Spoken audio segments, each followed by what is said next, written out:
الحمد للإله سابغ النعم وخالق الإنسان من بعد العدم، فالحمد ثم الحمد ثم الحمد لك حمدا كثيرا طيبا يا رب لك. أعطيتنا خيرا كثيرا ربنا، سترت عن كل الورى عيوبنا، ثم الصلاة بعد والتسليم على النبي المصطفى الكريم.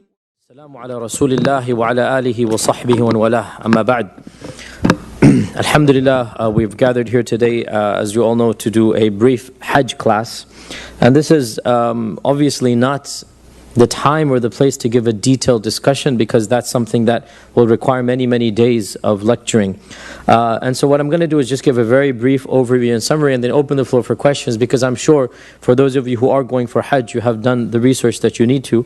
And it's not the time to do an actual fiqh class of Hajj will take us many weeks. And also, Hajj is a very complicated ritual. It's not an easy ritual. And theory is one thing and practice is another.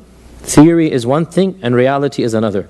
So I can give you a nutshell, the theory, but what's going to happen in your particular Hajj, there's a million and one scenarios, right?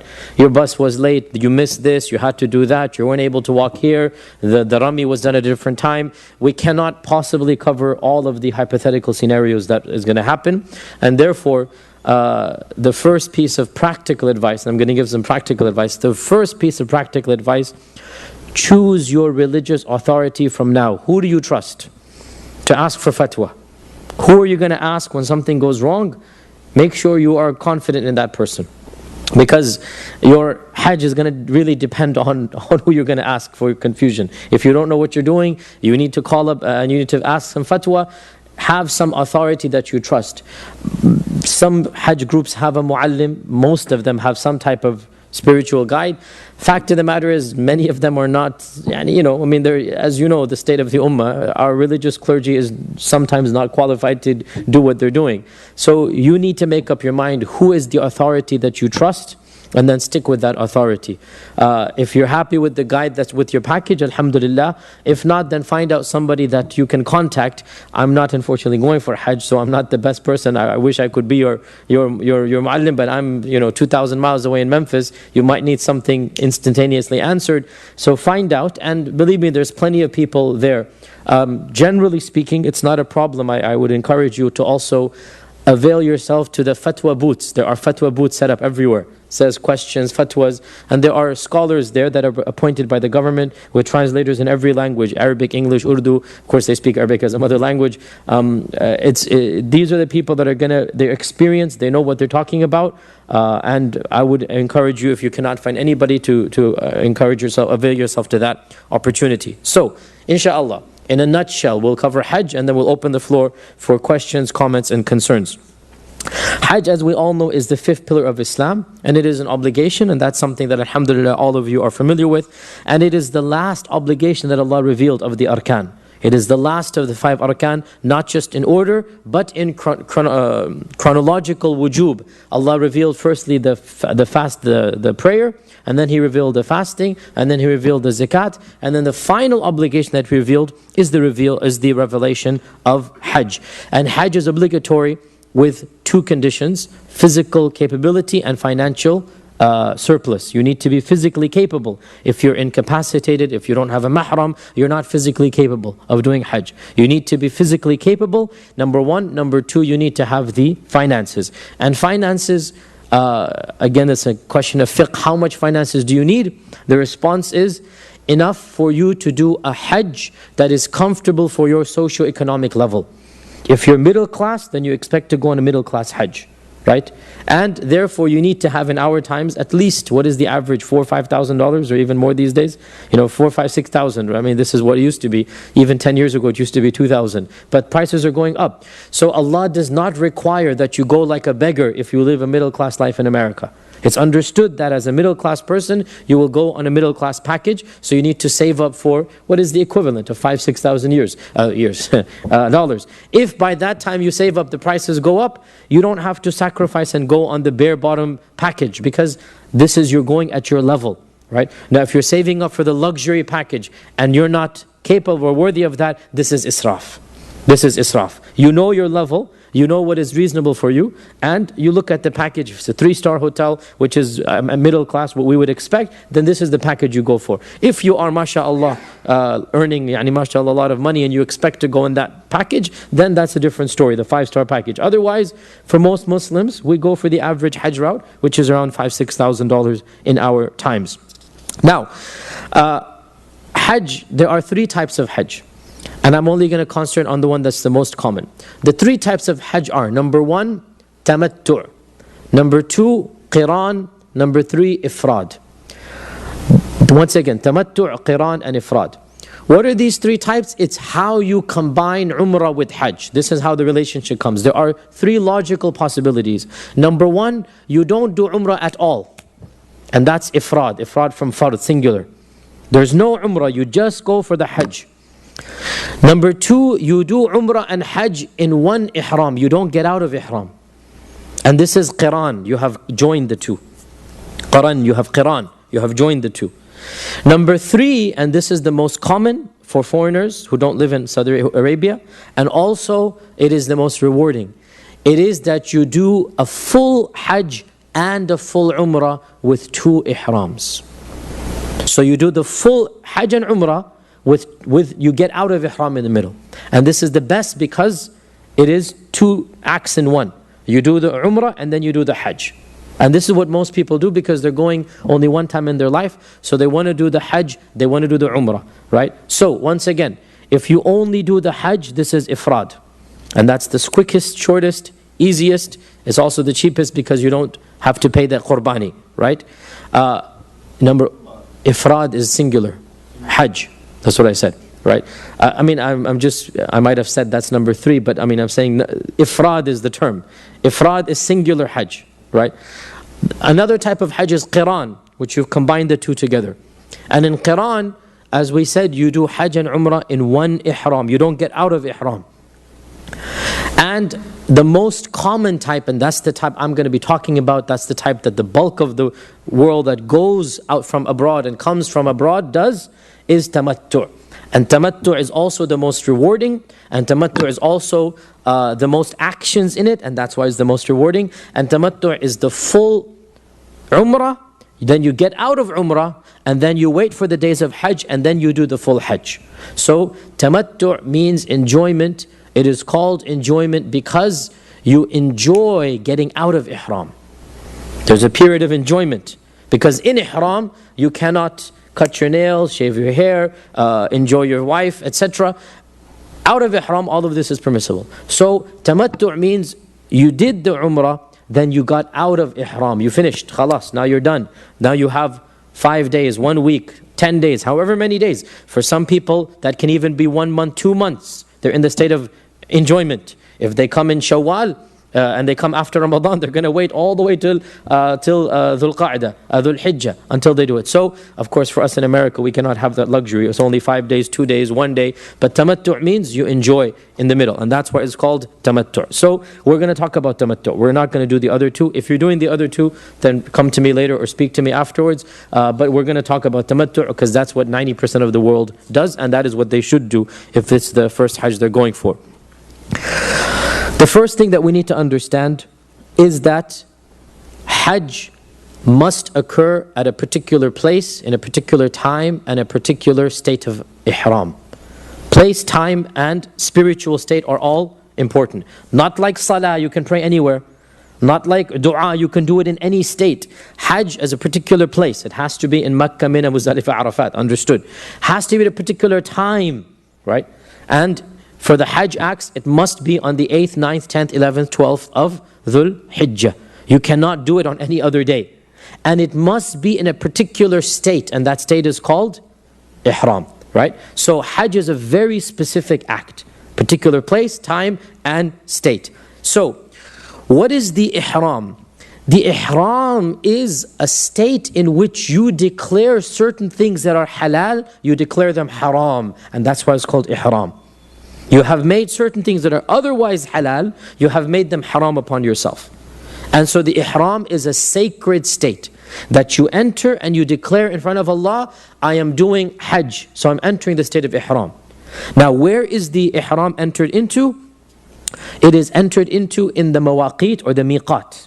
The miqat. The miqat, geographic locations, the Prophet ﷺ specified 5 locations. He specified 5 locations. Our scholars have taken those 5 and drawn lines between them, right? And so the ihram has become a boundary because of these 5 locations. These are specifically mentioned in the hadith, and then our modern scholars, in fact even in the old, they drew boundaries. You don't have to go to one of these 5, but these are the boundaries that are made by the 5, right? And so when you cross the boundary, you must at that point or before it, it's permissible to go before it, declare ihram. You cannot pass the miqat without declaring ihram, or else you have to pay a penalty, right? So you have to declare the ihram at or before the miqat. Why do I say before? Because when you're going on a plane, you don't have to wait exactly at the minute, because you're not going to know. It is safer to declare your ihram 10 minutes, 5 minutes before you think you're going to enter it, and you are safe. Okay, because you can enter ihram before the miqat. If you pass the miqat, this is a penalty. You have to give a fidya, which we'll talk about later on. So, we don't have to worry about telling you what the miqat are. Any plane you take, your miqat, you're going to land in Jeddah, right? I don't think anybody's landing in Riyadh. Every day, almost 99% land in Jeddah. So realize that the miqat is 5 minutes before you land. 5 minutes before you land is the miqat. That's all you need to know. Therefore, it is safest to enter into ihram 10 minutes before you land. Not a problem if it's 15 minutes, because it doesn't matter. You can enter miqat even from America, but you're making life difficult, right? So, you enter into ihram 10 minutes before you land, you're on the safe side, right? In fact, the miqat is literally right outside of Jeddah. If somebody were to say 2 minutes before you land, 3 minutes before you land, this would also have an element of truth, because the miqat is literally outside of Jeddah. What you cannot do is land in Jeddah and then say, Labbaik Allahumma Hajj. No.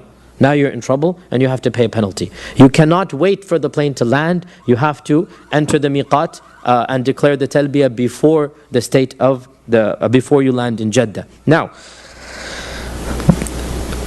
entering the ihram is simply a verbal act. It is a verbal act. You say, Labbaik Allahumma Hajj. This is your ihram. Whether you're wearing the ihram or not is a separate point. So if it so happens, some people are not wearing the ihram, they're big mistake, but when they enter into it, they have to say, Labbaik Allahumma Hajj, even if they're wearing pant and shirt. Then they pay the penalty for the pant and shirt, but they're safe that they've entered ihram.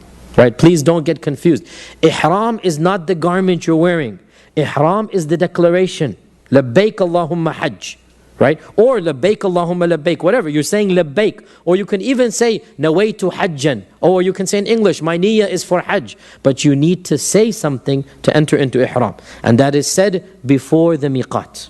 So far so clear? We're all on the same page? Now, of course, you know you're going to enter into ihram before landing in Jeddah. Therefore, it's common sense that you wear the garments. For the men, you wear the garments before you land in Jeddah. If you're stopping over in Dubai or in Frankfurt, believe me, it's not going to be embarrassing, because half the world is going for Hajj at that time. So everybody in the plane is going to be wearing ihram. You don't have to worry about that. Yeah.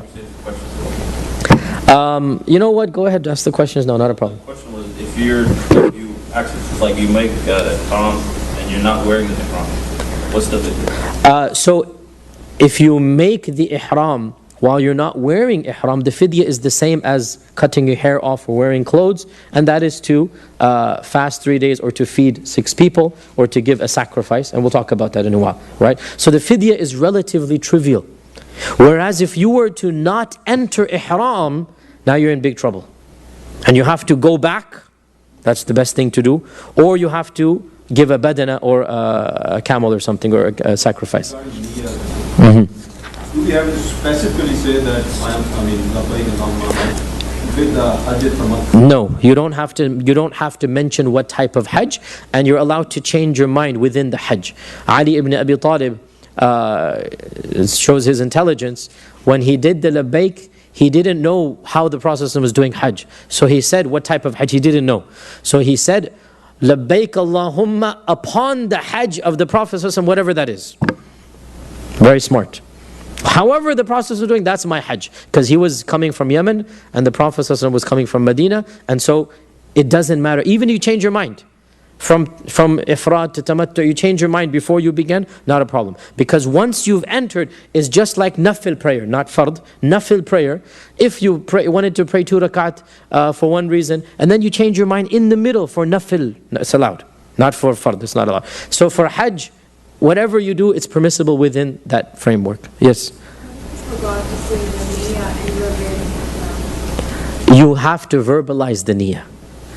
And verbalizing is done by any way. The only place in the sharia where the niyyah is verbal is hajj. Not in salah, not in anything else. The only place where the niyyah must be verbal is the hajj. Now, what is the verbalization?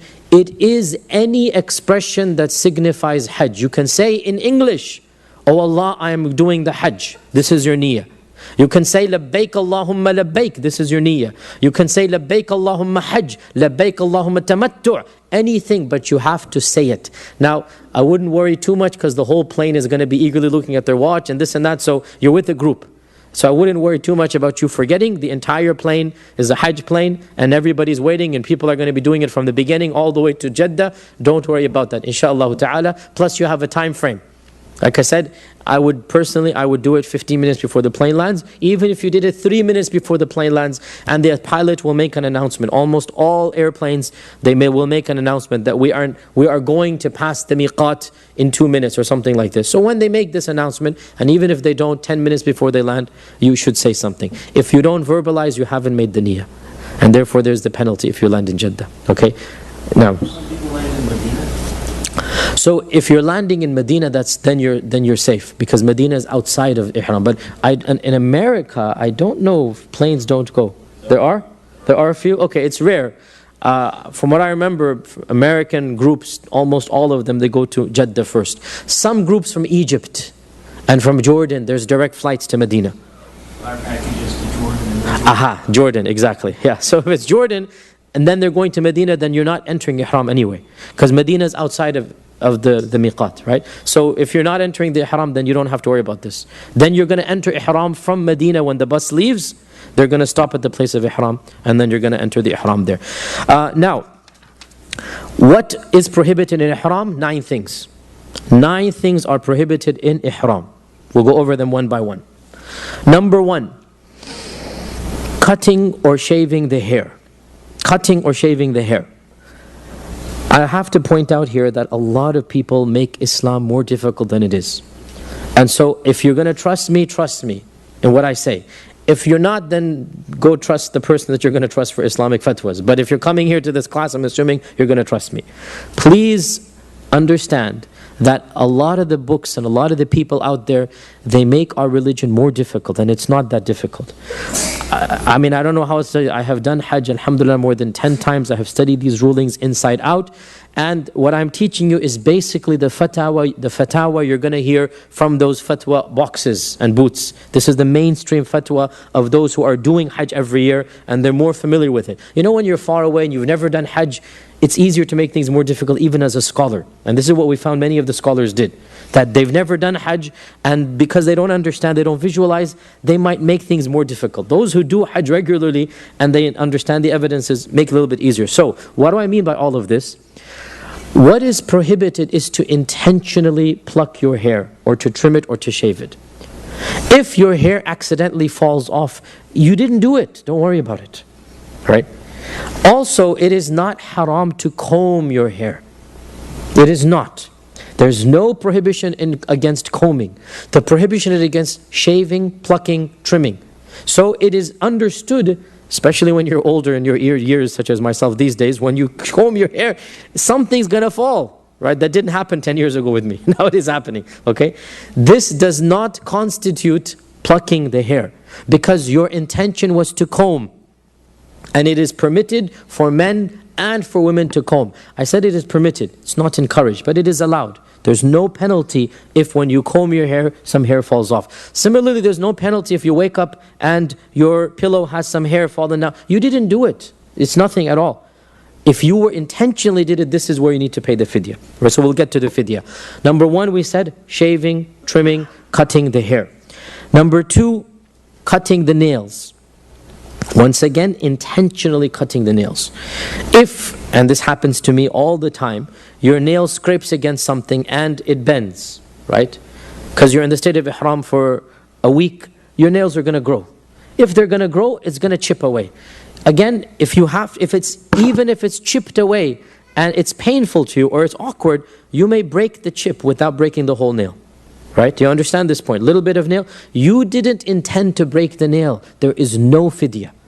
This is your hands grazed against something, cement or something, and it happens all the time, right? Or you pick something up, you have big nails, and it cracked. You didn't intentionally crack or break the nail, no fidya on you. What is not allowed, if you take the nail clippers or your teeth, or some people bite their nails or whatever, that would not be allowed. And again, this is intentional. Unintentional, everything that is done unintentionally is forgiven anyway. The Sharia has this, right? رَبَّنَا لَا تُؤَاخِذْنَا إِن نَسِينَا أَوْ أَخْطَأْنَا. Anything that is unintentional. So even if you were just trimming, or pulling your beard like this, or pulling your hair, some people have a habit of, doing this, and then you realize, a hair came out. You didn't intend to do that, right? And therefore this is forgiven. Of course, you should be conscious, but it's forgiven. There's no fidya on you. So number 2, we said trimming the nails. Number 3, now, by the way, I need to explain to you the psychology. Why does Allah tell men and women, this is for both men and women so far, to not trim their nails and their hair? To remind them that there is a greater goal, that they shouldn't be worried about vanity, looking pretty and looking beautiful, that there's a bigger goal. That, at times of distress, imagine somebody whose loved one has died. Do you think they're going to be worried about grooming themselves and trimming it's something big happening, right? So Allah is telling you, this is your qiyamah now, right? This is, imagine qiyamah day, right? Imagine you have something you should have bigger things on your mind than making sure you're looking all pretty and vainglorious and looking at the window, mirror, looking at your image. No, there's bigger things to worry about. So Allah wants us intentionally to feel that we have bigger things to worry about. And so He's made these things prohibited without making the more bigger things, such as ghusl, such as washing yourself in the bathroom. Of course you need to do that, right? So Allah has prohibited the finer things of life and not the staple items of life. So number 2 is trimming the nails. Number 3, for men only, covering the hair. Now, especially in the old days, covering the hair was a sign of modesty for men. It was a sign of dignity, right? Even in America, look at any black and white movie, what are all the men have their caps on? And to remove the hair covering was a sign of humility. Free men did not have their hair uncovered, only slaves did. And this is, by the way, even in Islamic lands. Free men didn't have this. This is culture. In our times, everybody, myself, all of you, all of us have our hair uncovered. This is culture. So the purpose here was to signify your servitude to Allah. That nobody had their hair uncovered except a slave. In Hajj, all of us are Allah's slaves. So we were all supposed to have the hair uncovered. And therefore, to cover the hair with a connected garment, such as a cap, such as a ball cap, such as a turban, this is something that is not allowed. However, to have shade and shelter, the Prophet ﷺ, Bilal would cover him with the sun with his own ihram, right? And the Prophet ﷺ sat under a tree. So there is one group, different firqah, they believe that you cannot have any covering between you and Allah. So their buses they have no covering on the buses. Their tents have nothing on top. This is that firqah. This is not Sunnism. This is the other firqah. For us, we can sit in shade. The Prophet ﷺ sat in shade. You can cover yourself with an umbrella. You can cover yourself with the sun with something that's not connected. But you cannot have a connected covering on the head. You had a question with this? Yes, regarding this thing, especially during that Ayyam Hajj, when you're sleeping, sometimes the doctor and sleep on your head also. Is there a video about that also? When you're sleeping, the pen has been lifted from you. You don't intentionally put it on you. But if you're sleeping and you just put it on in your sleep and you wake up, when you wake up you take it off. You didn't intentionally put it on you. Number four, and this is also for men only, and this is the biggest confusion amongst men. it says you're not supposed to wear unsewn you're supposed to wear unsewn or unstitched garments, right? This is for men. Now, people don't understand what unsewn or unstitched means, and they think that unsewn and unstitched means you cannot have any needlework on it. This is completely wrong, and the translation is wrong as well. What is forbidden is for men to wear a garment that wraps around the limbs. This is what unstitched means. Such as my shirt, just as a jacket that has hands, for sleeves in it. Such as a pant, slacks, jeans, undergarments, underwear. These are sewn. Your ihram has needlework on it. That's not a problem, right? A jacket. If you were to wear a jacket in the cold weather without putting your sleeves in, this is an unsewn garment because you're using it as a shawl. You guys following me? If I have a jacket, you put it on over you without putting your hands inside, you're safe. You're scot-free. Because you're not using it as a stitched garment. What is a stitched garment? A garment that covers the limbs. What is the limbs? The two hands and the feet, right? And therefore, pants are not allowed, but you cover yourself with that, with the ihram. Shirts are not allowed, but you cover the upper part, garment with something that wraps around. It doesn't have to be white, it doesn't have to be a rectangle, but of course it's the most convenient that it is shaped that way. And of course white is the most beloved color to the Prophet ﷺ. So that is why all the ihrams are white, and that is why they're shaped in that rectangle. But the meaning of unstitched is that you don't have leggings and sleeves. This is what it means unstitched. And therefore, as I said, if you were to wear something as a shawl, even if that garment has leggings and sleeves, you're fine. Because you didn't use it as that, you used it as a wraparound. So the point being, for men only, they need to wrap things around them. And they cannot wear stitched garments. So this is point number 4. And of course for women, there is no ihram in the clothing. For women, there is no ihram in the clothing. They wear their regular clothes. It's only for men. Point number 5. Perfume. Perfume as well has been prohibited in the state of ihram. Of course, the big issue comes, how about that which is not intended as perfume but still emanates perfume, such as soaps, lotions, creams. In my humble opinion, these things are makruh, but they are not haram. They are makruh, but they are not haram. What does it mean makruh? It's best to avoid it. But there is no fidya on you. Why? Because nobody uses soap in order to perfume themselves. Right? Soap is not meant to perfume.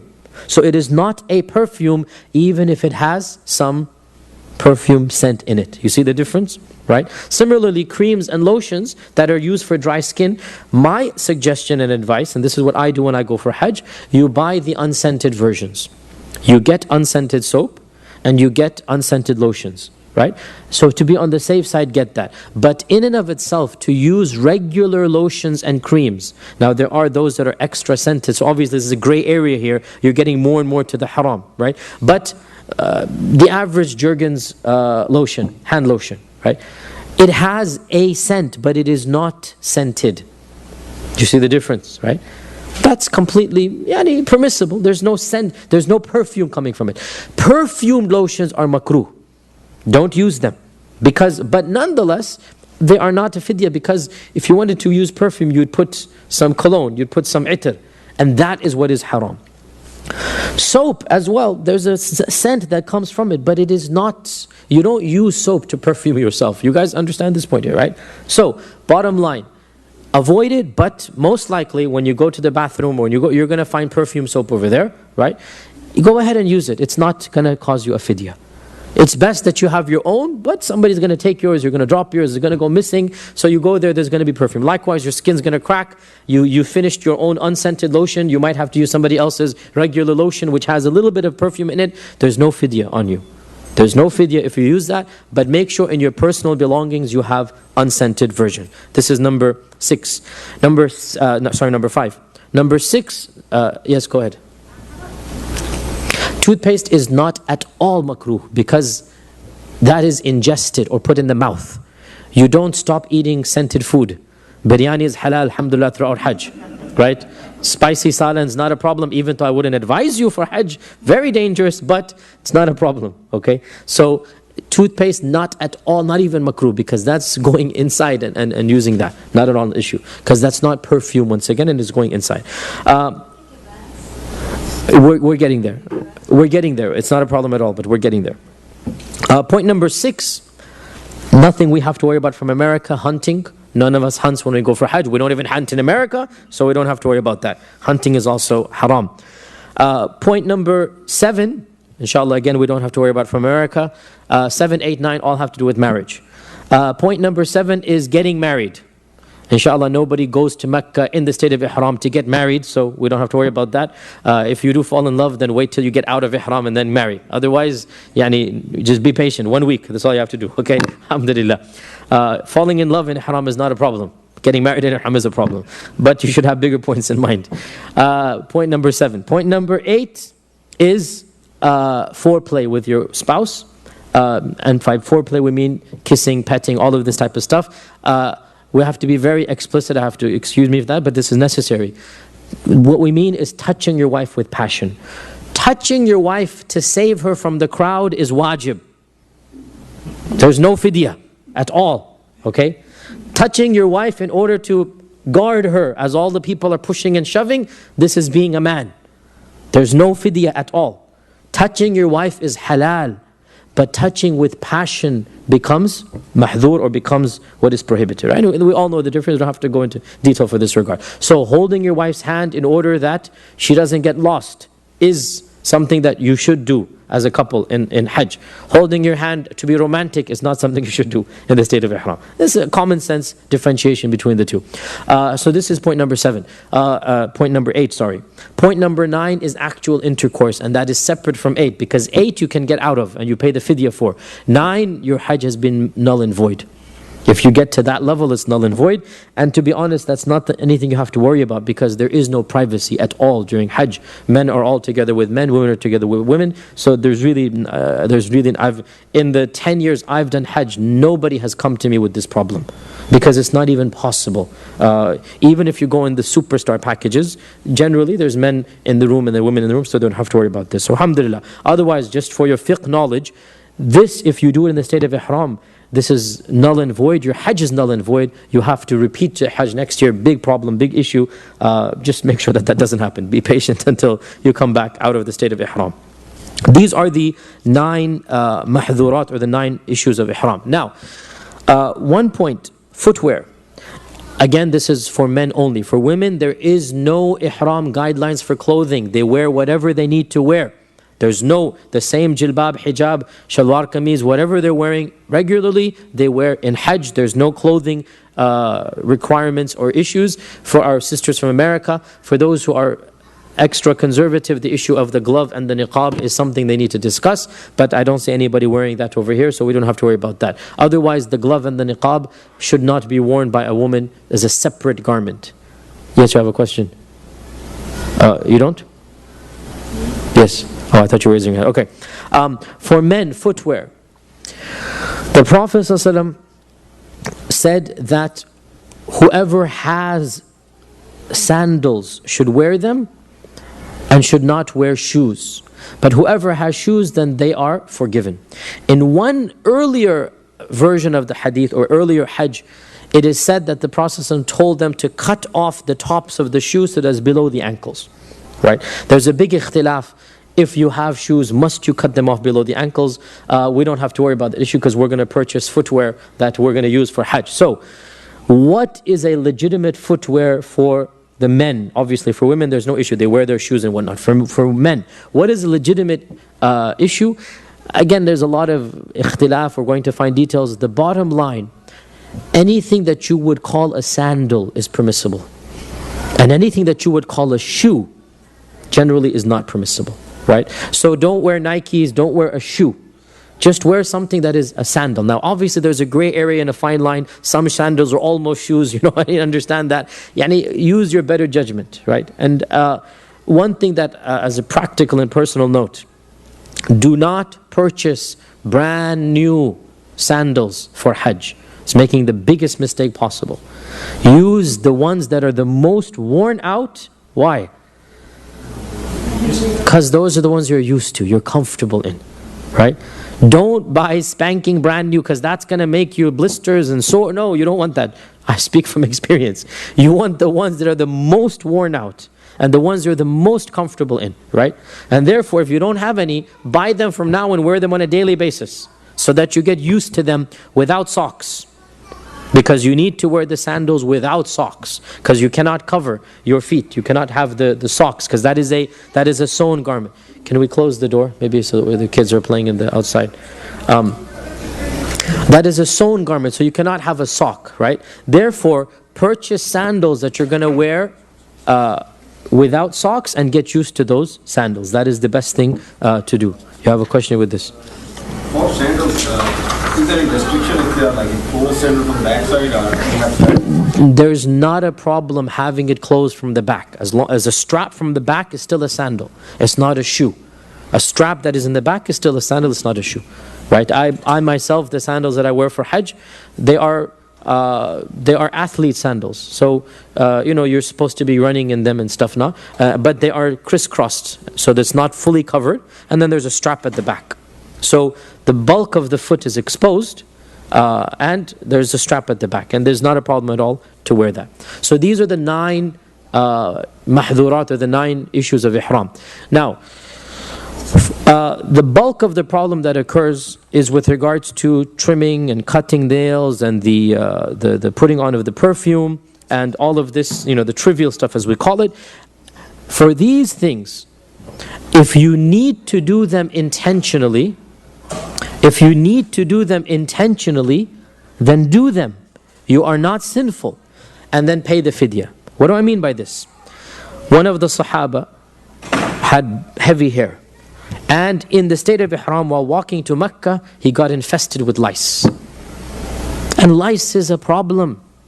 Big problem. Itching, scratching, this and that. When the Prophet ﷺ heard, he said, SubhanAllah, go and shave your hair and pay the fidya. Don't torture yourself.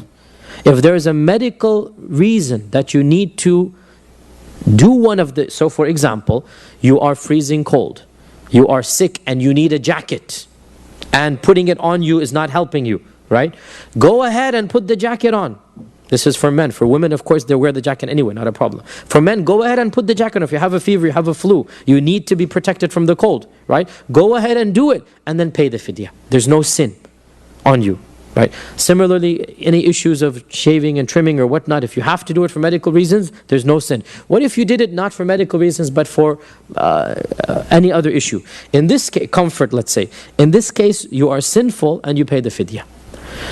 For medical reasons, you're not sinful and you pay the fidya. For non-medical reasons, you are sinful, so you have to repent to Allah. It's not good that you did it, and then you pay the fidya.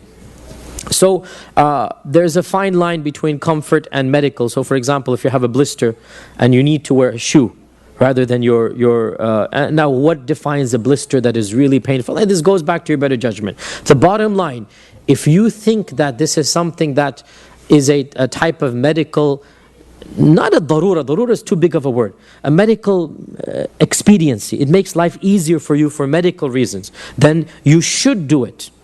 And you pay the fidya and you embrace Allah's concession that, look, Allah allowed me to do this, right? Another example, that some years ago, there was this swine flu or bird flu, whatever happening, right? And so the government said everybody should wear the face mask, right? Because the virus was spreading everywhere. In this case, they should do it, but they pay the fidya, right? Now, I don't know if that is the case anymore. You know best, or have the government advisory now. The bottom line, if you want to wear it for medical reasons, and if there's a pressing need, then there's no sin. You go ahead and do it, and then you pay the fidya. You have to pay the fidya. You never get out of the fidya. What is the fidya? You may fast for 3 days. That's very difficult. Much easier, you pay the kafara, which is to feed 6 people. To feed 6 people. Right? And then the third option, you actually sacrifice an animal that costs 500 riyals, $200, very expensive. You don't need to do that. The easiest thing to do, and they're all 3 equivalent, the easiest thing to do is to feed 6 people. What does it mean to feed 6 people? Couldn't be easier Anything, easiest thing to do. It's very easy. You go to the shawarma place in front of you, you go to the chicken stand, you go to any type of burger joint, whatever is there, you buy 6 meals, and you will find beggars aplenty. You will find people from all over the world, from India and Pakistan, from Bangladesh, from Africa, from people who can, and they're sleeping on the streets. And you go and you give them these meals, and you've done your job. 6 people and 6 meals, right? So you feed 6 people an average food item. What is an average food item? An average meal. Chicken and rice, shawarma, falafel, whatever you're going to buy for yourself, right? 3 riyals, 5 riyals, whatever it's going to cost you. Very cheap. And you just go and you buy 6 meals and you feed 6 people. And believe me, you will find much more than 6. The problem is when you give it to 6, 60 will come and they will say we went as well. So you're not going to have a problem finding 6 people. You're not going to have a problem finding food. So that's going to be the least of your worries. Okay, you have a question? Yes. Has to be paid during those days over there, or should we make anywhere else? You will make your life easier doing it over there, believe me. Where are you going to find 6 people here, poor people to feed, right? Where are you going to find 6 people in Memphis, poor Muslims to feed? You will make your life much easier. You don't have to do it there. But believe me, it is better you do it there. Before you come back, feed 6 people. It doesn't have to be right on that day, but before you come back, you do that. Yes? Fasting, do you have to do it in the Yeah, the fasting has to be done, fasting should be done in that ihram area, which is why it's very difficult, and I would never encourage anybody to do it. Okay. We're kind of running out of time. I wanted to have Q&A. Let me just quickly go over the rights of Hajj. I went to spend a long time spending on the 9 issues of Hajj. Let me just do in a nutshell the ideal Hajj that you would do as Hajj Tamattu. Okay. Hajj Tamattu means you will be doing Umrah before Hajj. So what this means is you will enter the state of Ihram, you will be wearing the Ihram, then you will perform the Umrah, which is 7 tawaf, round time the Kaaba, then 7 sa'i, and a sa'i means one way is 1. The way back is 2. A lot of people think one way is the whole back and forth. That means you've done 14. No. From Safa to Marwa is 1. From Marwa back to Safa is number 2. Then Safa to Marwa is 3. Then Marwa back to Safa is 4. Right? So you do it basically 3 times back and forth and then 1 more. Right? So 3 times back and forth is 6 and then 1 more, that is 7. Once you've done that, then if you're doing tamattu', you will trim your hair. Okay, here's where I'm going to be strict with you. This is, in my humble opinion, it is not valid for you to take a pair of scissors and go snip, snip, snip, and that's it. This is not valid. And this is a concession that one of the madhabs has, which I think is not valid at all. When Allah says trim the hair, you need to trim the hair. How do you trim the hair? All of it. Just like when you do wudu, if somebody said, I'm going to do wudu by going tick, tick, tick, and that's my wudu. None of you would say this is valid. When Allah says wipe your hair, you wipe your head. You wipe it. All of it. And therefore, this is where I'm strict here and I say, this is your Hajj, do it properly. I do not think this is valid. If somebody else is doing it, that's between them and Allah. You're asking me, I say this is not valid. You need to trim all of your hair. And there are barbers everywhere. You know this. At that time of the barber season, barber galore. Everybody is a barber there, right? If you're doing tamattu', do not shave your hair during your umrah. You save that for the Hajj. Because you want to do the better of the two for Hajj. Right? Because within 1 week, you're going to be doing it again. And your hair is not going to grow back in 1 week. No matter how much, mashallah, you have, it doesn't matter. It's not going to grow back in 1 week. Okay? So you do your trimming. For women, they take their entire ponytail or their entire hair, as much as they have it, right? And they trim the tip of a finger. All of it. Not just one slip. So they gather all of their hair in one fist, right? And then the tip of it, they would trim for one fingernail. And that is the trimming for women. For men, they have to trim all of their hair. Once you've trimmed your hair, you are out of the state of ihram. This is your tamattu', remember. So you haven't done your hajj yet. This is the umrah of tamattu'. Once you trim your hair, khalas, you're out of the state of ihram. So you go back to your hotel, you take a shower, you perfume, you clothe, you do whatever you want. There is no ihram anymore because you're out of it. That's why it's called tamattu'. So once you've done that, you will remain in Mecca. Some groups go to Medina during this time. and then come back. That too is fine, not a problem. Most groups remain in Mecca during this time. So this is, Hajj starts on the 8th of Dhul Hijjah. This is most likely the 4th or the 3rd. They will come to Mecca. They'll spend 4 or 5 days. You do your ibadah, you do tawaf, you do whatever you want. That's fine. You're not in ihram. On the 8th of Dhul Hijjah, the only time ever you will enter ihram from where you are. This is the exception to the rule of ihram. Otherwise, if you were to do umrah or hajj anywhere else, or you're coming in, you must enter from the miqat. There's only one exception, and that is during the days of hajj for the hujjaj in tamattu'. That's why it's called tamattu'. You're enjoying. There's the one exception, and everybody will do it, so you don't have to worry about that. On the 8th of Dhul Hijjah, you will re-enter the state of ihram in your place of residence, your hotel, wherever you are, and you say, Labbaik Allahumma Hajj. You enter it again, Labbaik Allahumma Hajj, right? And on the 8th, your muallim, your guide, will take you to Mina. This is the day of preparation. There's nothing that happens there, and in fact, the entire day of the 8th is sunnah. If you were to skip it, your hajj is still valid. There's no fidya, no kafara, nothing. The 8th is the day of preparation. Yawm al-Tarwiyah, it's called preparation. You're preparing for the big day. So the 8th is not even essential. So if you do anything wrong, you cannot do anything wrong on the 8th, right? Yes? When at what time entering Fajr time? After Fajr, before Dhuhr, this is Sunnah. After Fajr, right before Dhuhr. So the Prophet ﷺ would enter Ihram in the morning of the 8th, and he would travel to Mina.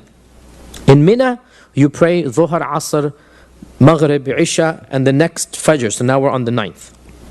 5 prayers in Mina. You leave Mecca with Ihram? Yes, you leave Mecca with Ihram. From Mecca. Wherever you are, you leave Mecca from Ihram. Yes. You enter Ihram from your place of residence, your hotel, wherever you are. Now, as I said, these prayers and the staying of Mina, this is optional, voluntary sunnah. You should do it. Suppose something happened, you fell sick, you have a fever, stay in your place of residence and make sure you have arrangements to go for Arafat the next day. Keep your energy for the big thing. And that's the 9th. The 9th is the big day. This is the day that is the day of Hajj.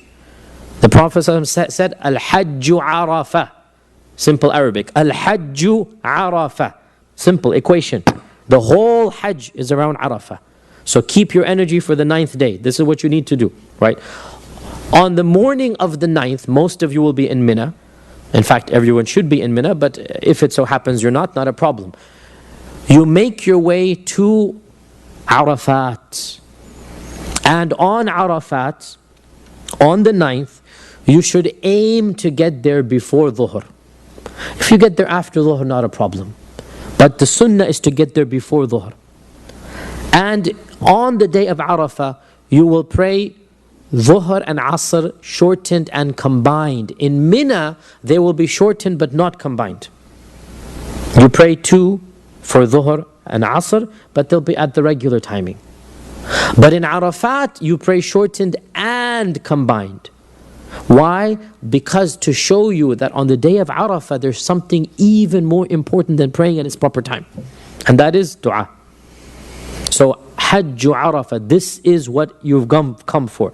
To raise your hands to Allah and to beg and plead and cry and spend the entire day in dhikr and dua. Dhikr and dua. That's what you, even salah, you just get it out of the way. Soon as you arrive, time for Dhuhr, you pray Dhuhr and Asr, 2 combined. And the rest of the day is then spent making dua, thinking about your past sins, having the intention to Allah to have a better life in the future, and the dua of the deen and the akhirah, dunya, everything that comes, this is what you are there for. And I encourage you, and you know, wallahi, it sounds, believe me, remember this, those who are going for Hajj. You're going thinking that this is going to be the spiritual time of your life. When you get there, disease, plague, fatigue, thirst, noise, smog, your spirituality is going to be a problem to try to get out of you, right? It's easy to think, how can I not be in a spiritual state? Get there. See how tired you are. See how physically fatigued. That's the whole point of Hajj now. You need to extract the ruhaniyah out of you because you're so tired. You just, it's everything. Believe me, it's a problem to get out of that. Another point is, and it sounds so petty that you might even get angry at me for saying this. You will not believe Hajj has become a tourism for many of the people. Talking, blabbering, ghiba, backbiting. Can you believe, and I have seen this too many times, people literally gossip on the day of Arafah. Now you're going to say, not in my group. Mark my words, write it down, in your group. In your group, laughing, joking, talking about, I have even had people, when I used to do Hajj, there was no internet connection. Now I'm sure they even have that. They're listening to the radio for the latest basketball scores. Because there was some game happening, the Lakers versus somebody that day, right? Or one year there was the finals of the football happening, right? And so, can you believe now, people are smoking, doing all of this. Yeah, I mean, smoking, they don't even think it's haram. So, for it's even worse. And my point being, realize you need to cut off from those people. Don't sit with them. Don't listen to the basketball scores that day. You're laughing at me. Believe me, you will be tempted on that day. Because that's what shaitan wants you to do. You will be tempted to waste your time in this type of, ghiba and backbiting. And not even ghiba, just talking about stuff of useless time. Cut away from them. The best thing to do, walk outside of the tent to a private area. Shelter. Be under shelter because it's hot. Have lots of water, obviously, practical advice. But just break away from the group. And just sit there with your dua and your dhikr books and whatever you have. And just private. Have your water and have your dhikr and dua. And spend 3-4 hours solid away from society. Not meaning outside of the tent, you're on your own, under the tree. Especially before Maghrib. The Prophet ﷺ would actually come outside of the shade. And he would, in the sun. Now, this is, what time is this? This is 20 minutes before Maghrib, 30 minutes before Maghrib. Not in the Dhuhr time, that's going to be too hot, right? When the sun has lost the heat.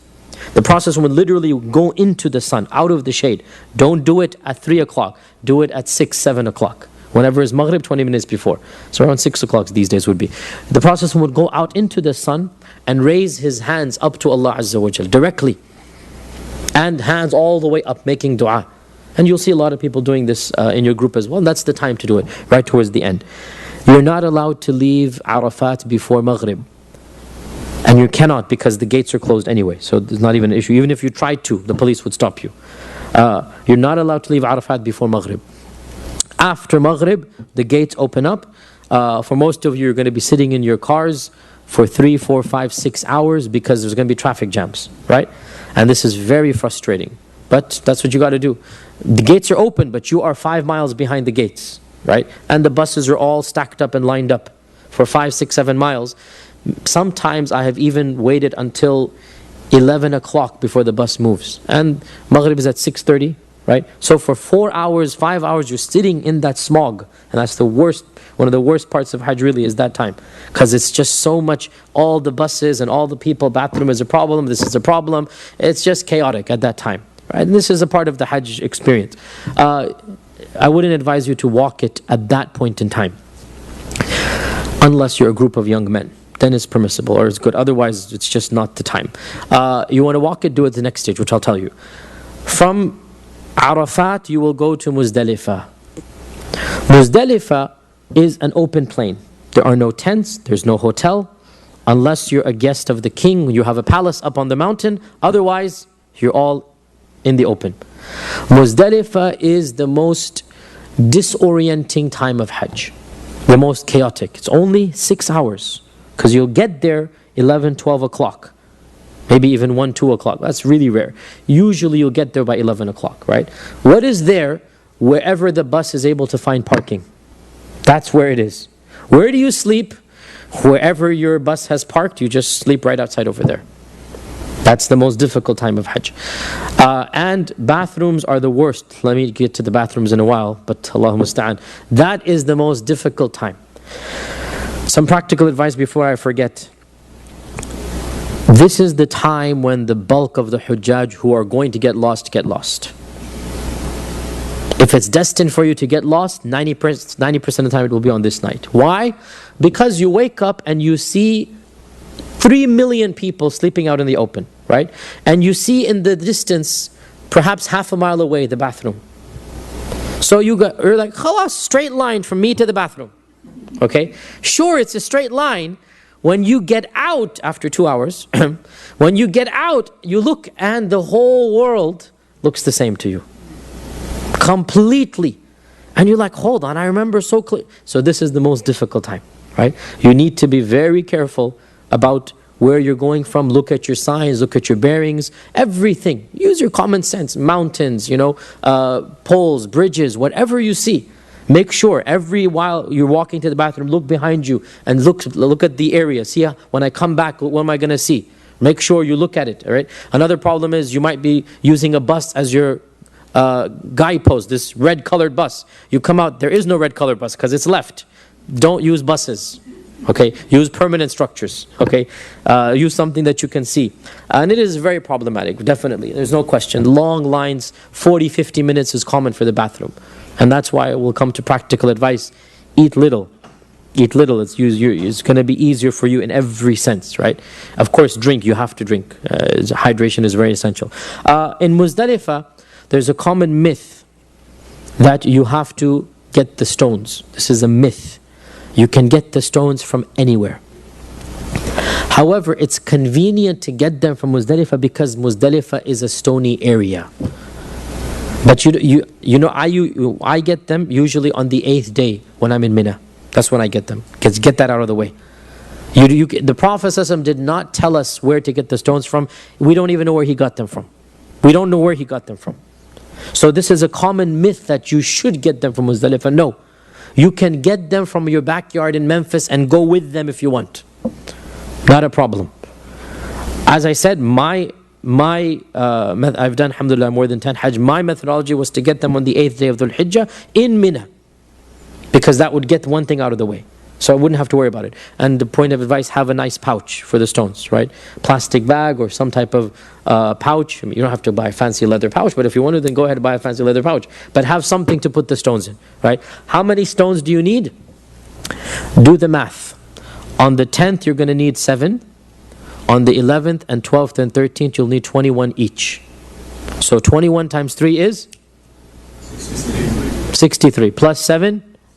70. Okay? So have these 70 stones and then add 10 for just in case. Just in case you drop one or something like this. But around 70 or so you're going to need. Now the Prophet ﷺ told us in an authentic hadith, when Anas came back to him with some nice big, mashallah, heavy stones, he said, no, this is too big, he said, Anas. Something like a chickpea. You all know a chickpea. At the tip of your finger. Something like this, he said. And do not go to extremes in your religion. This hadith is about the size of stones. So the size of the stone should be small. It's symbolic. Now don't go to extremes. You examine every stone. You put your finger on it. Look, just you have a rough idea. Right? Something that's the size of the tip of your finger. That's all. Keep it like that. Don't get some heavy stones because that's not the purpose. So you get these small stones anywhere. You want to get them in Muzdalifah, get them in Muzdalifah, but there's no reason to do that. And believe me, you really don't want to be spending an hour compiling stones in Muzdalifah. Yes, 90% of the Hujjaj are doing that. You can get on to other things. Okay, so you'll spend the night in Muzdalifah. You wake up and you pray Fajr in Muzdalifah, and then you go to Mina. Here is where, if you're fit and up for it, I would in fact encourage you to walk it. Why? It's not that much of a walk, an hour. And when I say young and healthy, I mean women do it all the time. It's just a matter of if you can walk for an hour at a regular pace, that's fine. You'll get there before most of the crowd. It's nice and healthy, fresh air. And it's just, there's the smog and the hectic traffic, you'll just get out of it, right? Now, when you get to Mina, point of advice I forgot to mention, please make a note, memorize where your tents are in Mina on the 8th of Dhul Hijjah. Memorize where the tents are. Because you're going to come back to the same tents on the 10th. So memorize it, and how do you memorize it? Very simple. Alhamdulillah, all the tents are numbered. All the tents are numbered. And it's rows and columns. So it's very easy. And if you don't know, you ask. There are lots of Boy Scouts, lots of guides there. You say, where is number 3-109? And then say, oh, 3109 is that way. And you'll keep on saying, you look up and you find numbers everywhere, okay? And once you get to 3109, you'll remember where your tent was, and that's going to be your tent. So when you walk back, you know where your tent is. And if you look around, you'll even find big maps in Arabic, but you all read numbers in Arabic, and it'll say where you are, you are here, big arrow. And then you see 3109 where it is, and you go find it. Not a problem, okay? Can you leave Muzdalifah before Fajr? If you are a elderly or a woman or sick, then yes, you may. And if you're young and healthy, then you should not. The Prophet ﷺ allowed Salama. Salama was not sick. She was just getting on in years. She's not even old.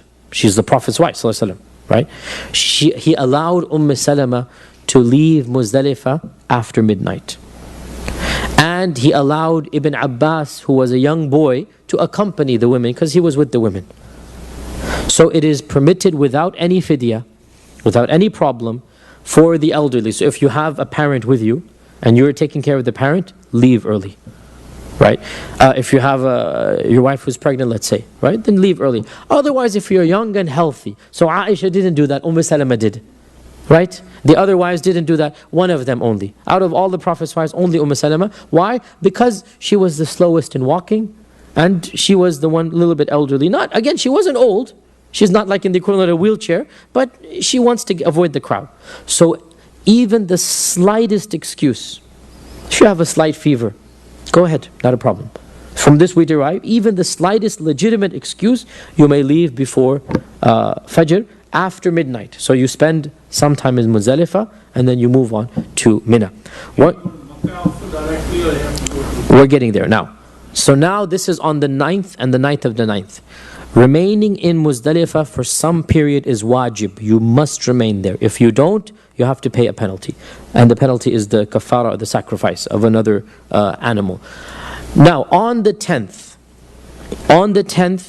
there are 4 things that are typically done. When you do 2 of the 4 things, you are out of what we call the minor ihram. And when you do all 4, then you are out of the major ihram, right? What's the difference between minor and major ihram? When you're out of minor ihram, then you may do everything other than marital intimacy. So you may resume your clothes, your regular clothes, perfume, trimming, all of this is permitted. The only thing that is not allowed is intimacy. And then when you do all 4, then everything becomes halal. So what are the 4 things that are done on the 10th? The order of the Prophet ﷺ was as follows, but this order is not wajib. You may do it in any order. The Prophet ﷺ would, number 1, stone the Jamratul Kubra, the major, what they call the big shaitan, the Jamratul Kubra, number 1. Number 2, he would sacrifice. Number 3, he would trim or shave. He shaved, sallallahu alaihi wasallam. And number 4, he did the tawaf. Once again, you do the stoning of only the one. On that day, you only do one, the large one, right? Number 2 is the sacrifice. Number 3 is the shaving. And number 4 is the tawaf. Now, nobody in our times does the sacrifice himself. You just buy the voucher and the coupon.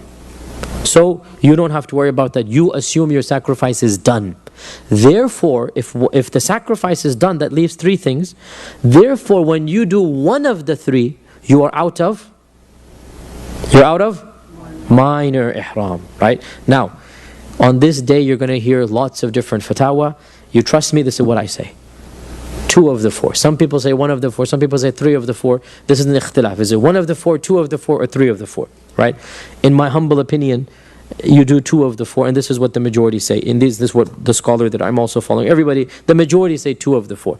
So in our case, once you do the jamrah, right, then you're out of ihram, because you can consider that your sacrifice has been done. However, it makes more sense to have your hair shaved before you go back, because then you take a nice shower.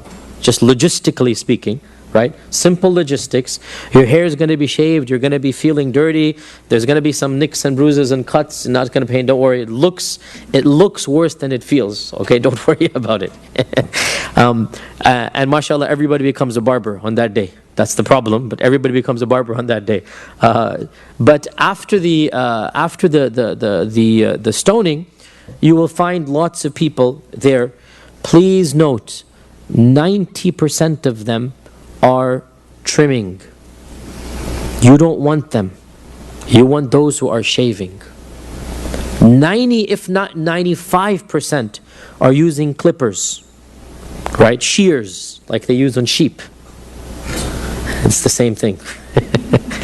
And when they use it on you, that's a little bit painful, not very painful.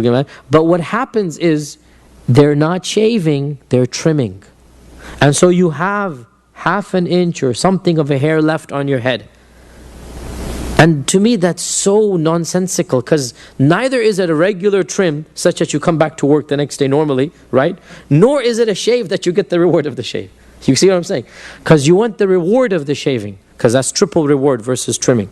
So you need to be careful.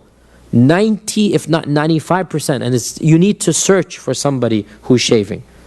And of course the sign is they're using the open shave. You know, and over there they use the open shave. The old-fashioned one, you open it up and they put the blade in. Okay?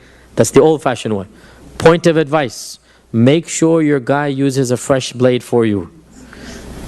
Some of them are cheapskates, right? Or do it yourself if you have some experience, or you do it to each other if you have some experience. I did. Yeah. Well, no, if you trim it, then you're trimming it. You trim and then shave. Yeah, then you've trimmed and you've shaved. You see what I'm saying? Then you've trimmed. That's what you've done. It should be shaving. Look, I mean, I have done Hajj plenty of times. You will find people. You just have to ask and look around, right? You'll find people that will shave it. Once you've done that, now khalas, you are, alhamdulillah, you will be looking forward to the bathrooms in Mina for the only time in your life. Because there you will now take a shower. You will take a shower, use mashallah perfume soap, you're going to feel like a fresh man, and we hope inshallah you're literally now a new baby born. That's what the point is now as well, right? You will feel fresh and rejuvenated inshallah ta'ala, and then you wear your regular clothes and put your perfume on and trim and whatever you need to do. Now it is legit. And then on the 10th, after that there's nothing for you to do once you've done the tawaf. You may delay the tawaf. Because if you delay the tawaf, the only thing is you're going to be in the state of big ihram, right? And there is no privacy that you have to worry about that anyway. Okay, so you may delay it. I usually used to delay it to the very last day. But again, I mean, once you've done a lot of Hajj, you start taking shortcuts. You don't want to do that, okay? If this is your first Hajj, you want to do it right. You don't want to take all the shortcuts like I used to do. Aim higher than that. Once you do Hajj for every year, then you start getting a little bit lazy. So you want to do it properly. So maybe on the night of the 10th, when the rush is a little bit less, little bit, relatively less, because it's never going to be quiet in that time. Maybe at midnight you go and you do tawaf or something like that on the 10th, or whatever you want to, whenever your group wants to. Once you've done your tawaf, this is your main tawaf, tawaf al-ifada. This is your main tawaf al-ifada that they have. You on the 11th, 12th, and 13th, all you need to do is to stone, right? Now the 13th is optional, by the way, right? The 13th is optional. What is required is 11th and 12th. But Allah says in the Quran, مَنْ تَعَجَّلَ فِي يَوْمَيْنِ فَلَا إِثْمَ عَلَيْهِ وَمَنْ تَأَخَّرَ فَلَا إِثْمَ عَلَيْهِ. Whoever is hasty and leaves in 2 days, there's no sin. And whoever stays for the 3rd day, then there's no sin. So 11th, 12th, and 13th. Now you need to ask your muallim and guide. The bulk of the Hujjaj leave on the 13th. They don't do it on the 13th. Sorry, they leave on the 12th, excuse me. Yeah, so they don't do it on the 13th. So if you're not going to stone on the 13th, then you don't need to collect 70 stones. That's if you do another 21. Otherwise, if you're only doing 21 times 21, that's 42 plus 7 gives you 49, right? So how many stones do you need? It depends on how many days you're staying. You guys following this, right? Ask your muallim and group. Most of the groups, they don't stay there for the 13th. Some of them do. And when I've done Hajj, some other groups, they stayed, some of them left. So you need to ask your guide. Most of them, they leave. What do you need to do on those days? Absolutely nothing other than the stoning of all 3. And that's done. These days it's so easy. Once upon a time, this was when the crowds and the not massacres, but the stampedes and all that. Now, subhanAllah, I kind of feel cheated. And they're so easy. It's just not, it's not how it used to be. It used to be a real jihad to go in that time, and that was, you felt Hajj. Now they've changed everything. So it's alhamdulillah, all of this is done. Yeah, it used to be the good old days. You come back bloodied and bruised and everything. Alhamdulillah. So that's on the 11th and 12th. There's only one act left, and that is the Tawaf al-Wada', the farewell tawaf. Tawaf al-Wada', the farewell tawaf. And this is done the very last thing before you leave Mecca. Before you leave Mecca, and if you stay for another 3-4 days, you do Tawaf al-Wada' when you leave, not when Hajj finishes. So Tawaf al-Wada' is the very last Hajj. It is allowed to combine the Tawaf of the 10th with Tawaf al-Wada'. This is allowed. If you're sick, if you have the flu, this might be useful for you. So you delay the main Tawaf, and you just delay it until the very end, and then you do it with the double intention.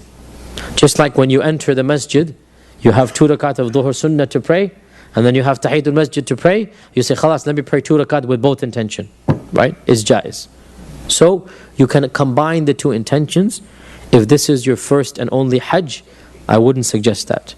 But if you're sick, then this is something, the way out. And with that, the what? You can combine Tawaf al-Ifadah and Tawaf al-Wada'.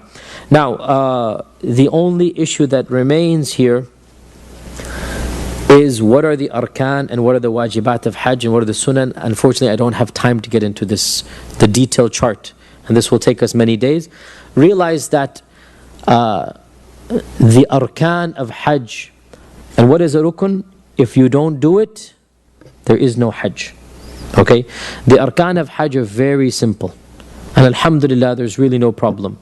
Number 1 is got to be the right time and place. Nobody does Hajj in Shawwal, so no problem, alhamdulillah. Right? And nobody does Hajj in Memphis, Tennessee. They all go for Umrah. They all go for Mecca, alhamdulillah, so that's not a problem. Right time and place. Number 2, you have to be in the state of Ihram. You have to be in the state of Ihram. You cannot, what is the state of Ihram? Remember, it's to say I'm doing Hajj and to make the niyyah. It's not what you wear. If a person does Hajj in a business suit, they'll have to pay the fidya. The Hajj is valid. You guys following this? A lot of people misunderstand. Ihram is a statement. Oh Allah, I'm doing Hajj. Number 2. Number 3, Tawaf and Sa'i of the Hajj itself, which you've done. The Tawaf al-Ifadah, the Sa'i, if you've done when you came, that's your Sa'i. Right? Tawaf and Sa'i. That is the rukun. And the most important rukun is Arafat. You cannot make up if you don't do these things. Just make a list of this. Everything else you can make up. If you don't spend the night in Muzdalifah, if you didn't stone, all of this can be made up. How do you make it up? Sacrifice. Sacrifice. The one mortal sin of Hajj, which you don't have to worry about, is intimacy. That nullifies the whole Hajj. Otherwise, apart from that, you cannot do anything that will nullify then the Hajj, realistically speaking. With this, I'll open the floor for Q&A. And yes. You said that Tawaf and Sa'i is part of that, but when you are mentioning when we have a niyyah for Umrah, we do Tawaf and Sa'i and then we do When you just settle down, maybe just do that before placing. See, this is, you should not do multiple Umrahs. Just do one Umrah in the beginning. You should do extra Tawafs. Without ihram, you do tawaf? Oh yes, Tawaf is done without Ihram. Yes. Look, log on to the YouTube tonight and see Tawaf. Most of the people doing Tawaf are not wearing Ihram. Tawaf is an independent unit of worship. You do Tawaf wearing your regular clothes. It's like Tahiyyat al-Masjid for Mecca. For Mecca, the Tahiyyat al-Masjid is the Tawaf.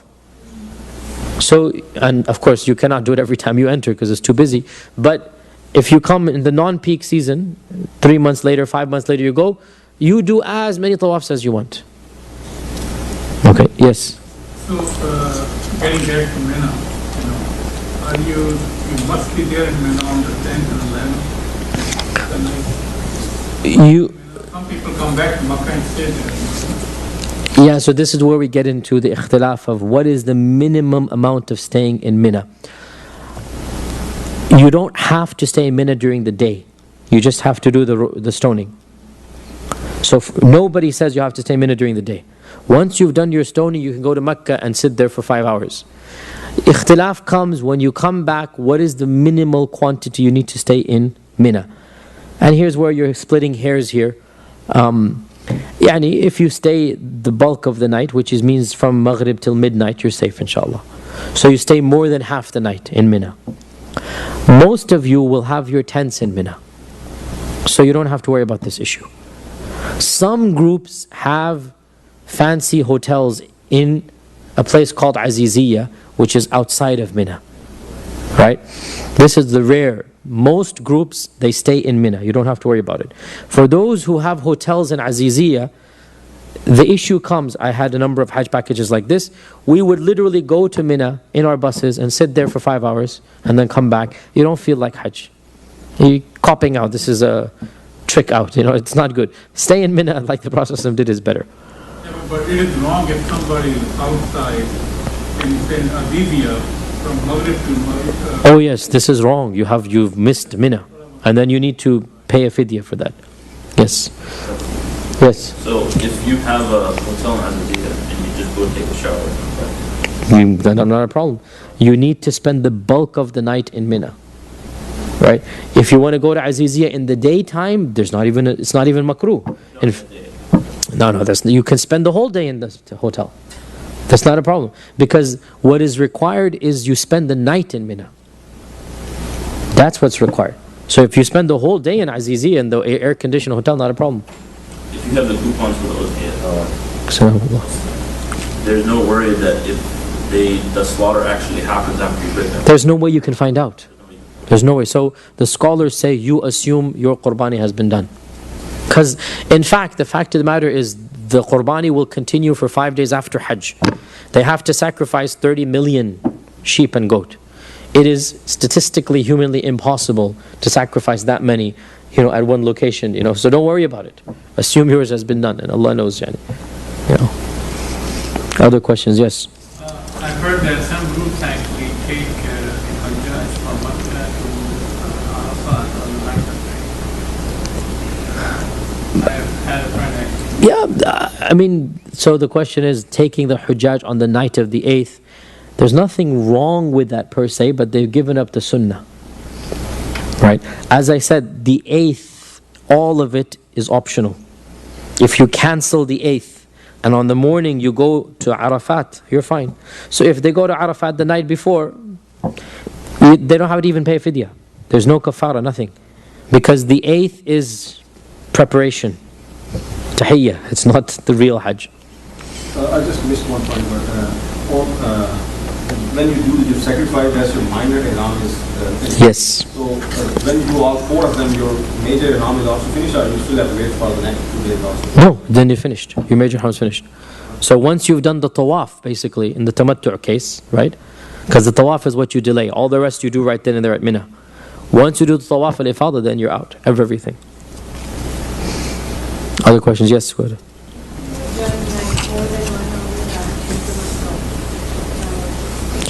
It's permissible. Doing multiple umrahs is not what the Prophet ﷺ did. The purpose is that you go there, you pray in the haram, you do tawaf. He would do multiple tawafs. He did more tawafs than we can count. He would do multiple tawafs in a day. So the notion that we have of doing multiple umrahs, it really is not in the spirit of our religion. Umrah is 1 per journey, that's the sunnah. And I speak from experience, when you do it that way, you actually feel spiritually better. Because all of your energy is dedicated to that umrah. When you go for 3 umrahs a day, you cheapen the umrah. Right? You make it like a habit. You don't want to do that. You do 1 umrah, you feel spiritually, this is the umrah. Then after that, you do as many tawafs as you want. Yes? But normally it happens and then you go to Mecca first, then you do your Umrah, then you go to Medina, and when you coming back again, then you do the Umrah again? Are you doing tamattu'? No, then when you've done the Umrah in the months of Hajj, and the months of Hajj are Shawwal, Dhul Qa'dah, Dhul Hijjah, right? So if you go after Ramadan to Mecca, you are in the months of Hajj. Okay? So if you've done Umrah on the first day of Shawwal, this counts as your Umrah for tamattu'. As long as you don't come back to your home. There are Hujjaj, by the way, from Indonesia, from Egypt. They do the 4-month or 3-month, mashallah, Hajj, the way it used to be done in the good old days. Your father must have done those Hajjs, right? They go and they stay in Mecca for 2 months, 3 months, and Medina.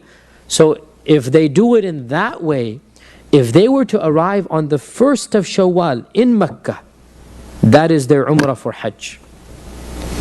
And they do the Umrah, then they get out of Ihram, and they're completely out of Ihram. And they stay, they go to Medina, they come back, and then on the morning of the 8th, they then enter the Hajj. Is that clear? Yes, go ahead. When you're doing Sa'i and you go to Safa or Marwa, and you stand there and you say,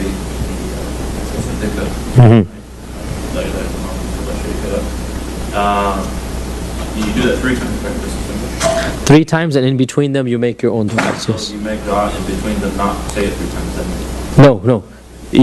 So there's a dua that is mentioned in Sahih Bukhari and others, and you should look it up and memorize it. But this is sunnah. If you don't do it, it's not going to affect the Hajj. But you should do this.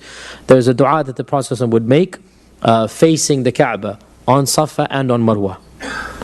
And so you say this dua, and then in between he would make his own du'as. Then he would say the dua again, Allahu Akbar, la ilaha illallah wa lillahi alhamd. He would make that dua. Then he would make a dua of his own. Oh Allah, give me the good of this world and the next. And then he would say the dua 3 times. So that's 3 times a specific dua. And in between the 3 there are 2 gaps. And in these gaps you make your own personal du'as. You do that at Safa, at Marwa. Safa, Marwa, Safa, Marwa, Safa. And then when you get to Marwa for the 7th, you just walk away. Because you don't do the dua when you finish at Marwa. But during the Hajj time, you're being pushed.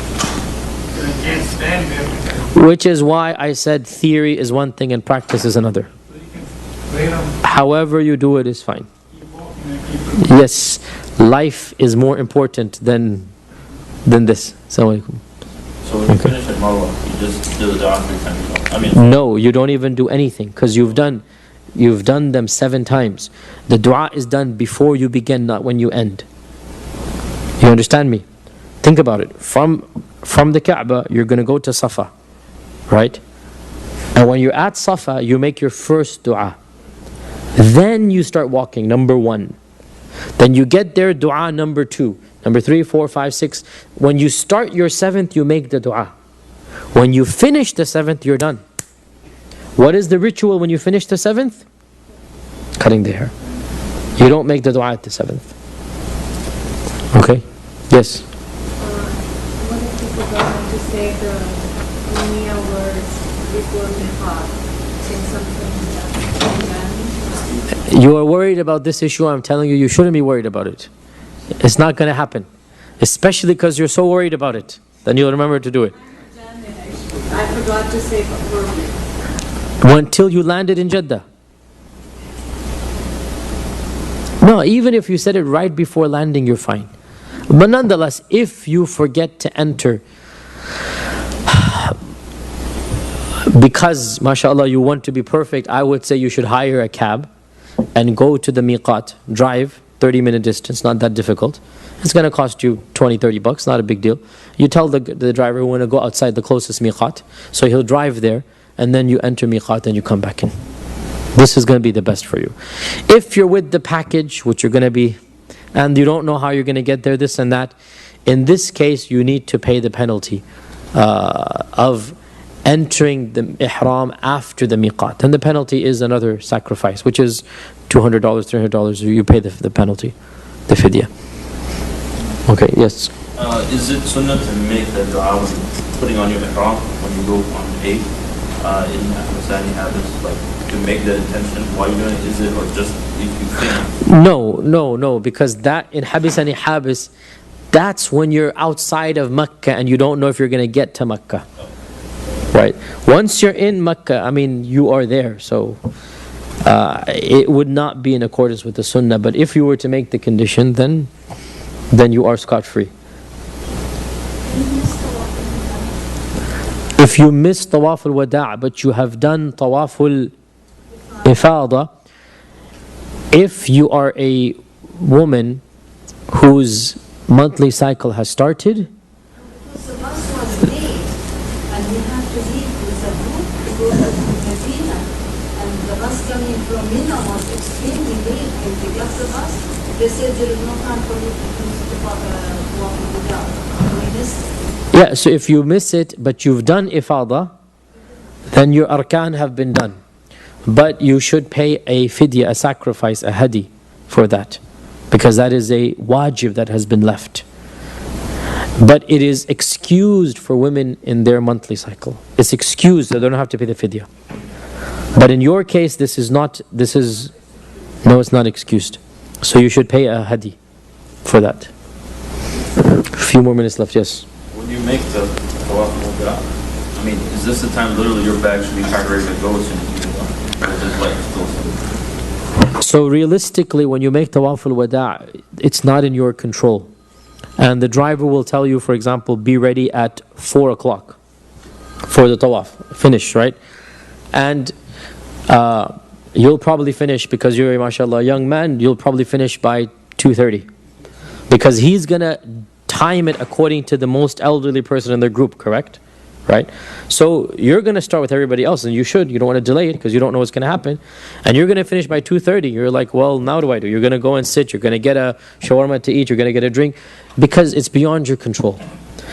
The point being, you should not delay it except for a reason beyond your control. Right? So you should try to have your bags as much packed as possible and have it ready to go, and then do it the latest possible. In the real world, it's not in your control. So you do what you can as much as in your control, and inshallah Allah will forgive the rest. And have the full intention. So you should have your bags packed, everything down, but when you do come back, you're going to have probably 3 hours to kill. But that's not in your control. Right? You didn't intend that. And by the way, he's going to say 4 o'clock, it'll end up being 6 o'clock. This is the way Hajj is. It's very frustrating, very painful. Yes? Another question is that after you are done the tawaf with us, is there any religious restriction that you cannot do any shopping in Mecca? See, the point is, doing shopping, luxury shopping, indicates that you knew you'd have time to spend after tawaf al-wada'. It's not tawaf al-wada'. And therefore, the only shopping that is permitted without any karaha is the shopping that you need for the journey. You need to buy water, you need to buy drinks, you need to buy food to eat on the way. You cannot buy food and walk into the haram, right? So this, you just buy the provisions to go, not a problem. But to go shopping for souvenirs, it shows that this wada' is not wada' in your mind. So this is the problem. So the thing to say that once done the wada' should quickly get out. Yes. Or if it's beyond your control, you just sit there doing dhikr waiting to get out. But Allah knows you've done your job. Okay? Yes? No. You visit your friends, then you do wada'. What is the meaning of wada'? Goodbye. Right? Literally, that's what wada' means. And the purpose of wada' is you say your farewell to the Kaaba, to the house of Allah. So the meaning of wada', the last thing that you do is the wada'. That's what it's supposed to be. Yes? This goes back to the shaving of the beard. There are some people who say that you should not have somebody who is shaving. Yes, this is one particular madhab. There is no reason at all to prevent somebody to shave your hair if he is in the state of ihram. This is being strict for no reason. It is allowed for him to shave your hair, even if he cannot shave his hair, because you're the one getting out of ihram. There is no problem in him shaving your hair. Yes. Or else there's going to be the issue of who's going to be the first to trim the hair. right? The chicken or the egg. People make religion more difficult than it needs to be. There is no such prohibition whatsoever. This is one of those. Two people have done the Hajj, one can send the other. Yes, yes.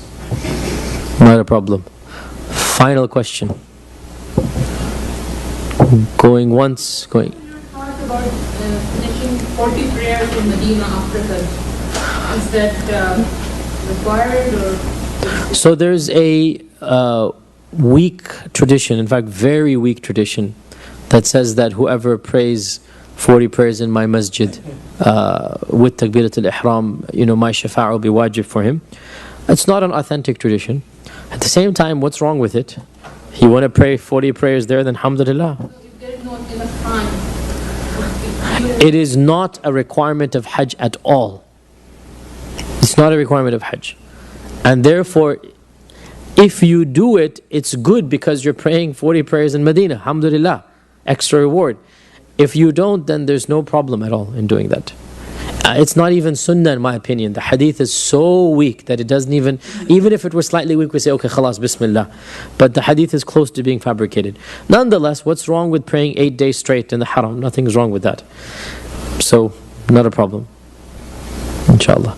With this, inshallah, if there's any questions that you guys have before you guys leave, email me or see me in the masjid, not a problem. But my advice to you is choose your religious authority when you're on your way there. And then stick with him. Do not ask multiple people. Hajj is very complicated. And the more people you ask, you're going to get 10 different fatwas, you're going to get confused. And Allah knows you're trying your best. You go to the Shaykh you trust, you ask his opinion, end of story. Don't ask 20 times, because it's not the time to learn fiqh during Hajj, right? Then, I forgot to mention some practical advice. Obviously, spiritual advice is, you should already know this, ikhlas, always have dua, dhikr, do this for the sake of Allah, intend to return a different man or a different woman. This is the main point of Hajj. You come back a different person, right? If you resume the same lifestyle, then you haven't done Hajj properly.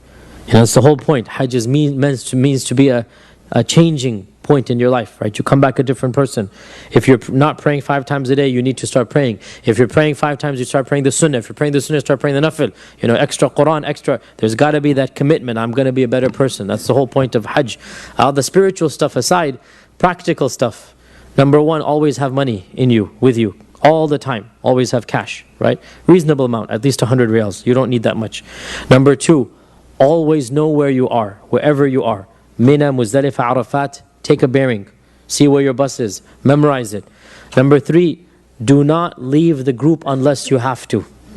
It is always best to stick with the group. Okay, always be with your group unless you have to. The only time I tell you to go ahead and do that is from Muzdalifah to Mina on the morning of the 10th.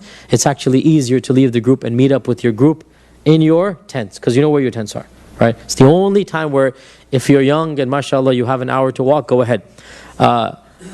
Also, by the way, if you are up to it, the best Hajj I ever did was the walking Hajj. It's wallahi an enjoyment of its own, because when you're walking, you're away from the smog and the traffic, and you're with the human experience, right? So if you're able to be brave about it, when do you do the walking Hajj? Basically from Arafat on the 9th. Arafat to Muzdalifah is a long walk, 2.5 hours. That's the long walk, right? Arafat to Muzdalifah is 2.5. Muzdalifah to Mina, hour and a half. Very easy, not a big deal.